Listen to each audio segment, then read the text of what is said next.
Assalamualaikum warahmatullahi wabarakatuh. Bertemu lagi dengan Ibu Lita Nurjayanti. Hari ini kita akan membahas tentang keanekaragaman hayati di kelas 10. Pada bab keanekaragaman hayati ini, kita akan mempelajari tentang pertama, tentang pengertian keanekaragaman hayati, kedua, tingkatan keanekaragaman hayati, ketiga, persebaran flora dan fauna di Indonesia, keempat, persebaran flora dan fauna di dunia, kelima, manfaat keanekaragaman hayati, dan terakhir kita akan mempelajari tentang upaya pelestarian keanekaragaman hayati. Tetapi untuk pertemuan hari ini kita akan mempelajari tentang pengertian keanekaragaman hayati, tingkatan keanekaragaman hayati, dan persebaran flora dan fauna di Indonesia. Mari kita simak bersama-sama.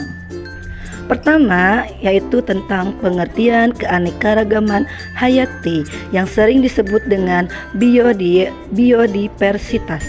Keanekaragaman hayati ini terdiri dari dua kata, yaitu keanekaragaman dan hayati.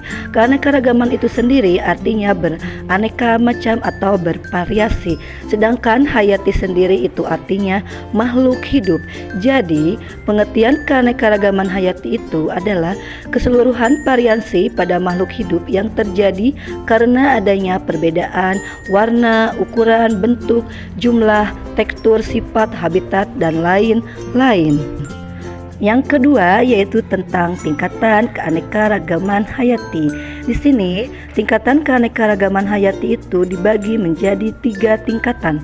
Pertama, tentang tingkat keanekaragaman tingkat gen, kedua keanekaragaman tingkat spesies, dan yang ketiga tentang keanekaragaman tingkat ekosistem.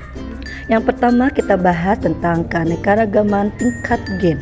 Keanekaragaman tingkat ini disebabkan karena adanya variasi gen atau struktur gen dalam suatu spesies makhluk hidup, atau keanekaragaman tingkat gen ini disebut juga sebagai varietas, ya. Contohnya misal ada bunga mawar. Nah, di sini berbagai macam warna bunga mawar. Ada warna merah, putih, pink, dan warna ungu. Juga di sini ada contohnya manusia. Ya, di sini manusia itu ada yang berwarna putih, berwarna coklat, berwarna sawo matang dan kuning langsat, atau ada yang matanya sipit, matanya belok, atau hidungnya mancung, atau hidungnya pesek. Nah, ini merupakan disebut sebagai variasi. Yang kedua tentang keanekaragaman tingkat spesies. Di sini keanekaragaman ini ditemukan pada komunitas atau kelompok berbagai spesies makhluk hidup dalam genus atau famili yang sama. Nah, di sini kita lihat contohnya ya. Pertama misalnya ada keluarga palem-paleman. Di sini ada aren, kelapa, dan pinang. Juga ada keluarga jahe-jahean. Pertama contohnya kayak kencur, lengkuas, jahe, dan kunyit. Juga ada keluarga kucing-kucingan. Di sini ada singa, harimau, dan macan tutul. Selanjutnya, ketiga ada keanekaragaman tingkat ekosistem. Ini merupakan keanekaragaman akibat perbedaan letak geografis yang menyebabkan perbedaan iklim, atau keanekaragaman yang berhubungan dengan abiotik dan biotik dengan lingkungannya. Contohnya di sini ada ekosistem darat dan ekosistem perairan. Pertama ada ekosistem darat. Di sini ada berbagai macam contoh ekosistem darat. Pertama ada savana, yaitu padang rumput disertai beberapa pohon, dijumpai pada daerah dengan iklim tropis. Kedua ada gurun, yaitu curah hujan rendah dengan ukuran paling luas serta memiliki sifat yang tandus. Ketiga ada taiga, yaitu terdapat di antara daerah yang memiliki iklim tropis dengan daerah yang memiliki iklim kutub. Keempat, ada hutan hujan tropis, yaitu wilayah yang memiliki iklim tropis dengan tingkat keanekaragaman hayati yang tinggi. Selanjutnya ada padang rumput, yaitu curah hujan tinggi, rumput tumbuh subur tanpa adanya pohon. Selanjutnya ada hutan gugur yang berada pada daerah dengan 4 musim, yaitu musim panas, musim semi, musim gugur, dan musim dingin. Terakhir ada tundra, yaitu berada di wilayah dengan suhu yang sangat rendah seperti di benua Antartika. Selanjutnya ada ekosistem perairan, dibagi menjadi 2. Yang pertama ada air tawar, yang kedua air laut. Pertama, air tawar berdasarkan keadaan airnya dibedakan menjadi lentik atau tenang, contohnya di sini danau dan rawa.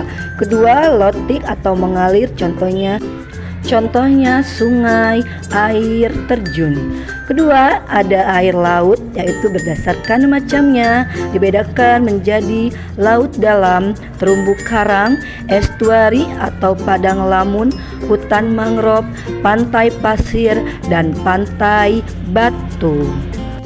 Selanjutnya ada komponen biotik ekosistem perairan. Pertama ada plankton, yaitu organisme perairan yang bergerak pasif. Kedua ada nekton, yaitu organisasi perairan yang bergerak aktif. Ketiga ada neston, yaitu organisasi perairan yang mengapung di permukaan air. Selanjutnya ada bentos, yaitu organisasi perairan yang berada di dasar perairan. Yang terakhir ada perifiton, yaitu organisasi perairan yang melekat pada organisme lainnya. Selanjutnya yaitu adalah persebaran flora fauna di Indonesia. Kita lihat di sini ada peta Indonesia dari Sabang sampai Merauke. Tipe-tipe fauna di Indonesia itu dibagi menjadi 3 tipe menurut 2 garis Weber dan garis Wallace. Garis Wallace yaitu garis yang memisahkan antara Indonesia bagian barat dengan Indonesia bagian tengah. Sedangkan garis Weber yaitu garis yang memisahkan antara Indonesia bagian tengah dengan Indonesia bagian timur. Sehingga tipe fauna di Indonesia garis Wallace itu yaitu ada tipe Asiatis. Sedangkan yang kedua ada tipe peralihan, yang terakhir yaitu tipe Australis. Pertama ada tipe Asiatis. Di sini wilayah barat meliputi Pulau Jawa, Sumatera, dan Kalimantan. Nah, flora dan fauna hampir sama dengan yang ditemukan di benua Asia. Nah, di sini hewan endemik yang ditemukan badak bercula 1, harimau Sumatera, orang utan, kera gibbon, tapir, harimau roreng, ikan pesut, mahkamah, dan lain-lain.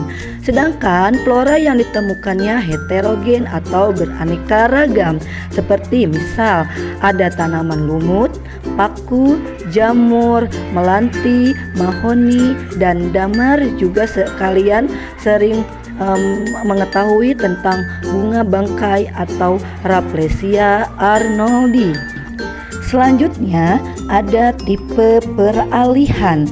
Wilayah Indonesia pada bagian tengah meliputi Pulau Bali, Nusa Tenggara, dan Sulawesi. Terdapat fauna tipe Asiatis yaitu kera dan fauna tipe Australis yaitu kuswes juga di daerah ini. Hewan endemik yang ditemukan yaitu adanya komodo, anoa, babi rusa, dan burung maleo. Sedangkan flora di wilayah ini didominasi oleh rempah-rempah seperti pala, cengkeh, cendana, eboni, dan anggrek. Yang terakhir yaitu ada tipe Australis. Wilayah Indonesia yang meliputi Pulau Papua, Maluku, dan sekitarnya. Karakteristik flora dan faunanya itu menyerupai flora dan fauna di benua Australia. Di sini contohnya itu fauna endemiknya diantaranya adalah burung cendrawasih, kasuari, nuri, sayap hitam, dan kanguru pohon. Sedangkan floranya diantaranya ada pohon sagu, nipah, pohon rasamala, eukaliptus, dan matoa. Nah, cukup sekian materi hari ini.